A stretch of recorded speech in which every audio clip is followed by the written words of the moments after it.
BITSAT exam में 1 महीने से भी कम बचा है और मैं जानता हूं इस टाइम पे मैक्सिमम बच्चों के दिमाग में एक बात चल रही होगी कि भैया मैंने 2 साल पहले सोचा था कि मैं आईआईटी एनआईटी में जाऊंगा, वहां की कॉलेज लाइफ एंजॉय करूंगा, वहां पे मेहनत करके लाखों करोड़ों के पैकेजेस लूंगा, लेकिन जेईई मेंस रिजल्ट आने के बाद में वो सपना टूट गया। मैं उतना अच्छा स्कोर नहीं कर पाया, मेरा उतना अच्छा रिजल्ट नहीं आया। क्या अभी भी आईआईटी वाली लाइफ, आईआईटी वाले पैकेजेस पॉसिबल हैं? यस, ये अभी भी पॉसिबल है अगर तुम बिट्स प्लानी के अंदर एडमिशन ले लेते हो और बिट्स प्लानी और बिट्स गोवा के अंदर एडमिशन होगा तुम्हारे बिटसेट के थ्रू। लेकिन भैया बिटसेट का एग्जाम कैसे दूंगा, कैसे 30 दिन के अंदर 250 से 300 नंबर स्कोर कर पाऊंगा? तो उसकी चिंता मत करो, इस वीडियो के अंदर मैं कंप्लीट स्ट्रैटेजी बताने वाला हूं कि तुम्हें क्या रिसोर्सेज फॉलो करने, क्या स्ट्रैटेजी फॉलो करनी है, कैसे अगले 30 दिन को डिवाइड करना है, कहां से मॉक प्रैक्टिस करनी है, क्या एग्जैक्ट स्ट्रैटेजी फॉलो करनी है। बस आपको वीडियो को शुरू से लेकर एंड तक पूरा देखना है एंड मेरे ऊपर भरोसा करना है और अपने ऊपर भरोसा करना है कि अगले 30 दिन के अंदर तुम बिटसेट एग्जाम क्रैक करोगे। एंड अभी कमेंट सेक्शन में लिख दो I will score 300+ in BITSAT 2025। फटाफट से लिख दो। तो सबसे पहले बात करते हैं बिटसेट के एग्जाम पैटर्न की। एंड उससे भी पहले तुम्हें एक चीज़ का ध्यान रखना है कि तुम्हारा बिटसेट का एग्जाम जेईई मेंस से बहुत आसान होता है। अगर तुमने जेईई मेंस का पेपर दे रखा है, तुमने जनवरी अटेम्प्ट, अप्रैल अटेम्प्ट दिया हुआ है, तो तुम बिटसेट के क्वेश्चंस बहुत इजीली कर लोगे। BITSAT is all about speed and accuracy. अभी हम उसके एग्जाम पैटर्न की बात करते हैं। एग्जाम पैटर्न की बात करें तो तुम्हारा फिजिक्स, केमिस्ट्री, मैथ्स के साथ साथ तुम्हारा लॉजिकल रीजनिंग और इंग्लिश के क्वेश्चन भी पूछे जाते हैं। ठीक है, इसी के साथ में तुम नंबर ऑफ क्वेश्चन देख सकते हो, 30, 30, 40, 20 एंड 10 क्वेश्चन पूछे जाते हैं। +3 -1 की मार्किंग स्कीम होती है। जैसे जेईई मेंस के अंदर तुम्हारा +4 -1 होता है, वैसे यहाँ पे +3 -1 होता है। 3 घंटे का पेपर होता है, 130 क्वेश्चंस तुम्हें अटेम्प्ट करने होते हैं। जैसे अभी मैंने बोला कि BITSAT is all about speed and accuracy, कि तुम्हें कम टाइम में ज्यादा क्वेश्चंस करने होते हैं, 130 क्वेश्चंस करने होते हैं। तो इसका मतलब तुम्हारे इजी क्वेश्चंस पूछे जाते हैं। साथ में एक और चीज, अगर तुम 130 के 130 सारे क्वेश्चंस को अटेम्प्ट कर लेते हो तो तुम्हारे लिए एक्स्ट्रा 12 क्वेश्चंस अनलॉक हो जाते हैं। तो तुम एक्स्ट्रा 12 क्वेश्चंस को अटेम्प्ट कर सकते हो और अपने स्कोर को मैक्सिमाइज कर सकते हो। इसके बारे में डिटेल में हम आगे बात करेंगे। साथ में जैसे मैंने बताया कि भाई बिटसेट का पेपर तुम्हारा जेईई मेंस से काफी ज्यादा आसान होता है। नेक्स्ट हम बात करेंगे लास्ट 30 डेज। हो सकता है कि आप अगर इस टाइम पे वीडियो देख रहे हो तो आपके पास 28 डेज बाकी हो, आप 4-5 दिन बाद देखो तो तुम्हारे पास 24-25 दिन बाकी हो। तो हम अगले 24-25 दिन या 30 दिन को कैसे डिवाइड करने वाले हैं, तो 2 फेज के अंदर डिवाइड करने वाले हैं। एंड हमारा टारगेट होगा कि अगले 30 दिनों के अंदर हम बिटसेट के अंदर 300+ स्कोर कर रहे होंगे। तो प्रॉपर स्ट्रैटेजी बताने वाला हूँ, हर एक चीज को डिस्कस करेंगे कि स्ट्रैटेजी फॉलो करनी चाहिए, रिसोर्सेज वगैरह A to Z बहुत अच्छे से, सब्जेक्ट वाइज स्ट्रैटेजी भी बताऊंगा। तो फेज 1 की बात करें तो फेज 1 में तुम्हें physics, chemistry, maths, English and logical reasoning को टाइम देना है। इस टाइम पे तुम्हें अपने कॉन्सेप्ट क्लैरिटी हो गया, लेक्चर्स वगैरह देखने, प्रीवियस ईयर क्वेश्चन सॉल्व करने हैं। तो फेज 1 में मैक्सिमम तुम्हारा कॉन्सेप्ट क्लैरिटी में टाइम जाएगा, सिलेबस कंप्लीशन में टाइम जाएगा। उसी के साथ में फेज 2 की बात करें तो तुम्हें 10 दिन देना है। इन 10 दिनों के अंदर तुम्हें मॉक टेस्ट देना है, रिवीजन करना है। तो ये हो गया हमारे 2 फेज की बात। अब कुछ बच्चे बोलेंगे कि भैया मेरे पास तो 25 दिन है, उसे कैसे डिवाइड करो? तो भाई सिंपल सी बात है, यहाँ 15 ले लो, यहाँ पे 10 ले लो, ऐसे डिवाइड कर लेना। ठीक है, उसी के साथ में अब आगे बढ़ते हैं। अब मैं बताऊंगा तुम्हें सब्जेक्ट वाइज स्ट्रैटेजी क्या फॉलो करनी चाहिए। तो अभी तुम्हें ना स्मार्ट वर्क करना पड़ेगा। स्मार्ट वर्क कैसे करना है भैया? अभी तुम जेईई मेंस का पेपर दे के आए हो, इसका मतलब तुम्हारी फिजिक्स, केमिस्ट्री, मैथ्स के ऊपर कमांड है एंड तुम्हें पता है कि बिटसेट के इजी क्वेश्चंस पूछे जाते हैं। तो तुम्हें क्या करना है, तुम्हें इस टाइम पे फेज 1 के अंदर जो तुम्हारे 15 दिन है, इंग्लिश और लॉजिकल रीजनिंग पे उतना ज्यादा टाइम नहीं देना है। मतलब तुम इन्हें जब रिवीजन करोगे, मॉक टेस्ट वगैरह दोगे, उस टाइम पे भी तुम प्रैक्टिस कर सकते हो। ठीक है, इंग्लिश को तुम हर दिन सिर्फ 30 मिनट दे सकते हो, उससे ज्यादा की जरूरत नहीं है। लॉजिकल रीजनिंग की बात करें तो भाई टाइप्स ऑफ क्वेश्चंस देख लो कि किस टाइप के क्वेश्चंस पूछे जाते हैं। साथ में तुम प्रीवियस ईयर क्वेश्चन सॉल्व कर सकते हो चैप्टर वाइज, की जो पिछले साल में क्वेश्चंस पूछे गए हैं। उससे ज्यादा टाइम मत देना इनको। मेन जो तुम्हें टाइम देना है वो देना है तुम्हें फिजिक्स, केमिस्ट्री एंड मैथ्स को देना है, क्योंकि यहीं से मैक्सिमम क्वेश्चंस पूछे जाने वाले हैं एंड यहीं से तुम मैक्सिमम मार्क्स लेकर आने वाले हो। मार्क्स तुम्हारे इंग्लिश और लॉजिकल रीजनिंग से भी आएंगे, लेकिन इन चीजों को तुम, इन दोनों सब्जेक्ट को तुम आगे कवर कर लोगे जब तुम मॉक प्रैक्टिस करोगे, रिवीजन करोगे। लेकिन तुम्हारी कॉन्सेप्ट क्लैरिटी होनी चाहिए। एंड एक और चीज बता देता हूँ कि बिटसेट के अंदर ना ऐसा नहीं होता कि हाई वेटेज चैप्टर्स हो गए कि इन चैप्टर से ज्यादा क्वेश्चंस पूछे जाएंगे। बिल्कुल नहीं, इसमें एकदम अनऑर्गेनाइज्ड पेपर आता है, किसी भी चैप्टर से कितने क्वेश्चंस पूछ ले जाते हैं। तो इसका मतलब तुम्हारी प्रायोरिटी होना चाहिए कि पूरा सिलेबस कंप्लीट करना है, पूरा सिलेबस एक बार देखना है। और एक और चीज, तुम्हें बेसिक लेवल पे कोई भी चैप्टर ना एकदम बहुत ज्यादा डेप्थ में नहीं पढ़ना है और बिल्कुल छोड़ के भी नहीं जाना है।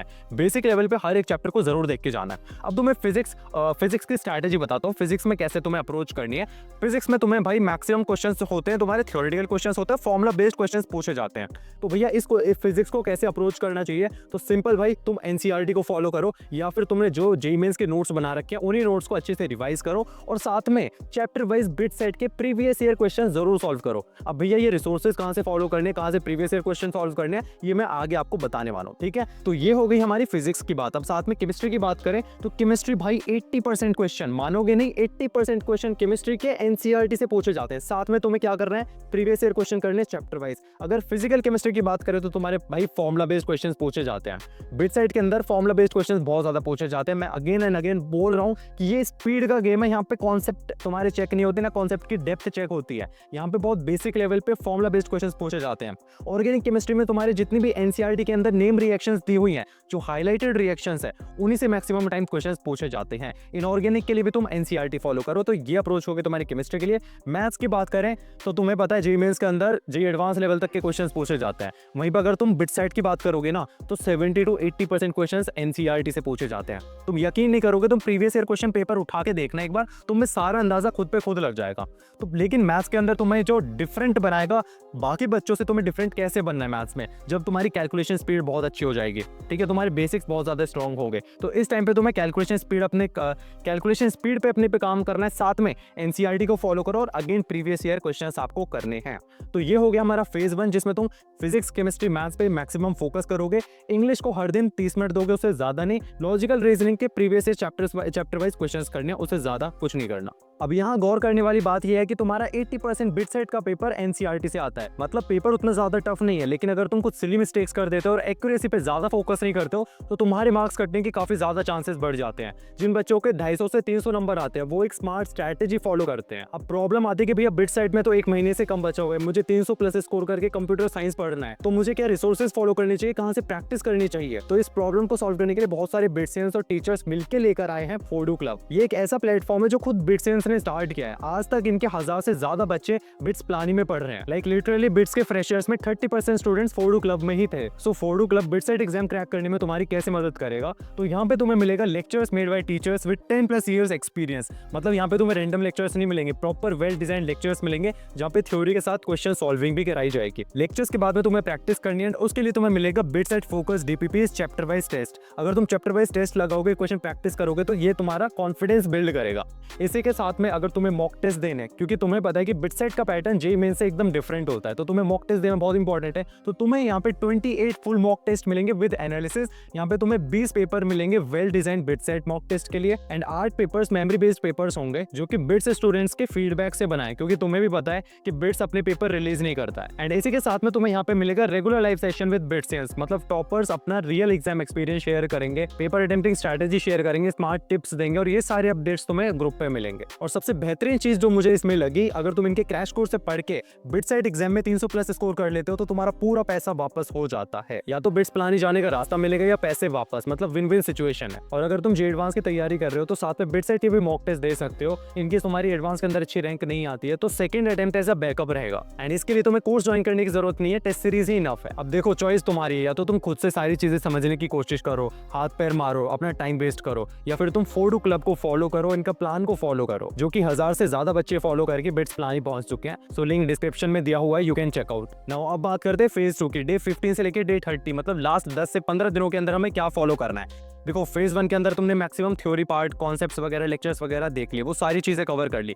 अब इस टाइम पे तुम्हें करनी है प्रैक्टिस। अभी तक तुम्हें अंदाजा लग गया कि बिट साइड के अंदर किस टाइप के क्वेश्चंस पूछे जाते हैं, कैसे क्वेश्चंस को अप्रोच करना है। लेकिन अब हम देखेंगे कि कैसे तुम मॉक प्रैक्टिस के थ्रू अपने स्कोर को बूस्ट करोगे। क्योंकि देखो जैसे तुमने थ्योरी पार्ट कवर कर लिया, तुम पहला मॉक टेस्ट दोगे, फुल मॉक टेस्ट, तो तुम्हारे बहुत कम मार्क्स आएंगे। लेकिन जैसे तुम 10-15 दिन तक हर रोज एक मॉक टेस्ट दोगे तो तुम्हारा स्कोर ड्रास्टिकली बढ़ जाएगा। तुम देखोगे कि तुम्हारा 100 नंबर आ रहे हैं ना, तो 10 दिन बाद तुम्हारे 250 नंबर आने लगेंगे, 300 नंबर तक पहुंच जाएंगे। तो इतनी ज्यादा इंपॉर्टेंट होती है मॉक प्रैक्टिस। अब मॉक प्रैक्टिस करनी कैसे है, तो देखो तुम्हें 2 से 3 full mock test per week लगाने ही लगाने हैं। और एक टाइम ऐसा भी आएगा जब तुम हर दिन के 2 मॉक्स लगाओगे। जब तुम्हारे 4 से 5 दिन बचेंगे ना एग्जाम में, तो उस टाइम पे तुम हर दिन के 2 मॉक टेस्ट भी तुम्हें लगाने हैं। साथ में रियल टाइम में पेपर देना है। रियल टाइम में क्या होता है भैया कि सुबह 9 से 12 के टाइम पे पेपर देना और फिर दोपहर के 2 से 5 बजे के बीच में पेपर देना, जिस टाइम पे तुम्हारा रियल बिट साइड का एग्जाम होने वाला है।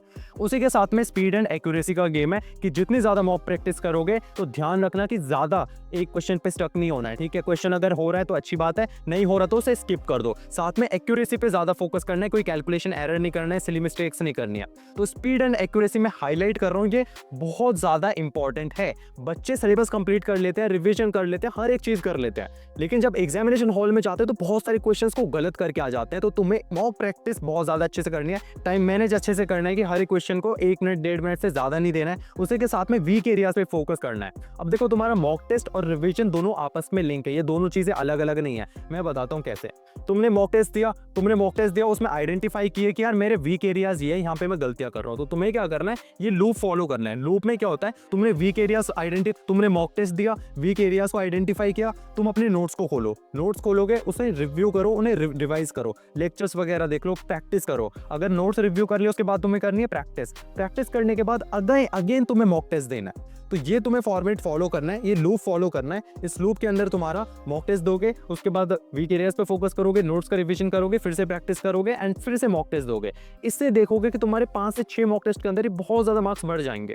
एंड इस टाइम पे तुम्हें मॉक टेस्ट और रिवीजन के साथ साथ में आपको लॉजिकल रीजनिंग और इंग्लिश भी अच्छे से पढ़ना है। जैसे मैंने स्टार्टिंग में बोला था कि इस टाइम पे तुम्हें लॉजिकल रीजनिंग और इंग्लिश पढ़ना है। तो लॉजिकल रीजनिंग में तुम्हें किस टाइप के क्वेश्चन पूछे जाते हैं, जैसे ऑड वन आउट क्वेश्चन हो गए, मिरर इमेज वाले क्वेश्चन हो गए, सीरीज वाले क्वेश्चन हो गए, पैटर्न वाले क्वेश्चन हो गए, और एक एग्जाम्पल भी है। जैसे एग्जाम्पल की बात करें, which of the following do not belong to the group. अब तुम्हारे ये ऑप्शंस दे रखे हैं, triangle, square, circle and rectangle. तो एक सिंपल सी बात है कि भाई ट्राइंगल, स्क्वायर, रेक्टेंगल के अंदर वर्टिसेस होते हैं, साइड्स भी होती है, लेकिन सर्कल के अंदर ना तो वर्टिसेस होते हैं ना कोई साइड होती है, तो circle is the right answer. तो ये बहुत इजी क्वेश्चन है और लिटरली ऐसे ही क्वेश्चंस पूछे जाते हैं, बस थोड़े से ट्रिकी हो जाते हैं। तो तुम जब प्रैक्टिस करोगे ना, जब तुम मॉक टेस्ट वगैरह दोगे, तो तुम्हें अंदाजा लग जाएगा किस टाइप के क्वेश्चंस पूछे जाते हैं। साथ में इंग्लिश की बात करें तो हर दिन तुम्हें 30 मिनट देने हैं, और कोई भी एक न्यूज़पेपर पढ़ लो, द हिंदू पढ़ लो, कोई भी एक पेपर पढ़ लो, वही आपके लिए मोर देन सफिशिएंट होगा। अब देखो, इंग्लिश में तुम रिसर्च तो कर नहीं सकते, जितना तुमने आज तक पढ़ा है, जितनी तुम्हारी वोकैबुलरी अच्छी है, आज तक तुम्हें जितना इंग्लिश आता है, उसी से तुम मैक्सिमम नंबर लेके आने वाले हो। ऐसा कुछ नहीं है इंग्लिश के अंदर तुम आज नया पढ़ लो और तुम मार्क्स लेकर आ जाओ। बस तुम क्या कर सकते हो कि कुछ स्पेसिफिक टाइप के क्वेश्चंस को अच्छे से प्रैक्टिस कर सकते हो, जैसे एरर वाले क्वेश्चंस हो गए, सेंटेंस इंप्रूवमेंट वाले क्वेश्चंस हो गए, सिनोनियम्स हो गए, एंटोनियम्स हो गए, फिल इन द ब्लैंक्स वाले क्वेश्चंस हो गए। तो कुछ स्पेसिफिक टाइप के क्वेश्चंस पूछे जाते हैं लॉजिकल रीजनिंग और इंग्लिश के अंदर, इन टाइप के क्वेश्चंस को प्रैक्टिस कर सकते हो। अब हम बात करते हैं अपने पेपर अटेम्प्टिंग स्ट्रैटेजी की। भैया पेपर को कैसे अटेम्प्ट करना है, फटाफट से बताऊंगा, ज़्यादा टाइम वेस्ट नहीं करूंगा बिल्कुल भी। तुम्हारे 130 क्वेश्चन होता है, 180 मिनट के अंदर करना होता है। अगर तुम एवरेज निकालोगे तो 1.3 मिनट के आसपास आता है, ठीक है। ये 1.3 मिनट मिलेगा एक क्वेश्चन को तुम्हें। फिजिक्स में ये क्वेश्चंस तुम्हारे पूछे जाते हैं, तुम्हें क्या करना है, पेपर राउंड्स के अंदर सॉल्व करना है। पहले राउंड में क्या करना है, तुम्हें फिजिक्स के 30 क्वेश्चंस में से 30 नहीं करने हैं, पहले राउंड में तुम्हें 20 के आसपास क्वेश्चंस करने हैं। और तुम्हारी प्रिपरेशन डिसेंट है ना, तुमने जेईई मेंस में एक एवरेज स्टूडेंट भी हो ना तुम फिर भी तुम 30 में से 20 क्वेश्चंस यहाँ पे कर लोगे। तो तुम्हारी अप्रोच होनी चाहिए कि 20 क्वेश्चंस करूंगा। अब इसका फायदा क्या होगा कि राउंड 1 में जैसे तुम क्वेश्चन कर रहे हो, मानो क्वेश्चन 1 हो गया, क्वेश्चन 2 हो गया, क्वेश्चन 3 में तुम अटक रहे हो, तो उसे फटाफट स्किप करो, दिमाग मत लगाओ। इससे क्या होगा कि सारे इजी क्वेश्चन तो फटाफट कर लोगे। सेम अप्रोच तुम्हें केमिस्ट्री में लगानी है। फिर तुम्हें मैथ्स के अंदर 40 में से थोड़ी सी टफ होती है, जेईई मेंस से तो बहुत आसान है, लेकिन फिजिक्स और केमिस्ट्री के रिलेटिवली काफी टफ पूछी जाती है। मैथ्स काफी ज्यादा नहीं, पर हाँ थोड़ी सी टफ पूछी जाती है, तो यहाँ पे तुम 20 क्वेश्चंस कर लोगे।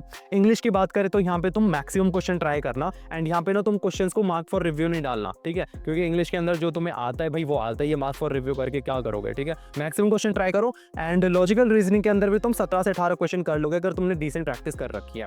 तो तुम्हारा जो टाइम बचेगा, ये जो तुम्हारा राउंड 1 है वो 2 घंटे के अंदर कंप्लीट हो जाएगा। तुम्हारे पास 50 से 60 मिनट बचेंगे, एंड फिर तुम वापस से आना, जो क्वेश्चन तुमने मार्क फॉर रिव्यू कर रखे थे, जो क्वेश्चन यहाँ 10 क्वेश्चन बच गए थे, यहाँ पे 10 क्वेश्चन, यहाँ पे 20 क्वेश्चन, यहाँ पे एंड 2-3 क्वेश्चन यहाँ पे बच गए थे।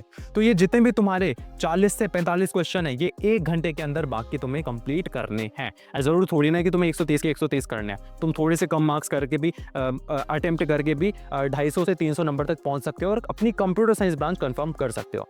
सो गाइस, यही था आज की वीडियो में। आई होप आपको ये वीडियो पसंद आया होगा, एंड नेक्स्ट वीडियो किस टॉपिक पे होना चाहिए फटाफट से मुझे कमेंट सेक्शन में बताओ। एंड जो भी रिसोर्सेज मैंने शेयर किए प्लीज़ कमेंट सेक्शन में जाके चेकआउट कर लेना। All the very best. तुम मचा के आने वाले हो यार, फोड़ के आने वाले हो, बस कॉन्फिडेंस होना चाहिए, कॉन्फिडेंट रहो, ठीक है।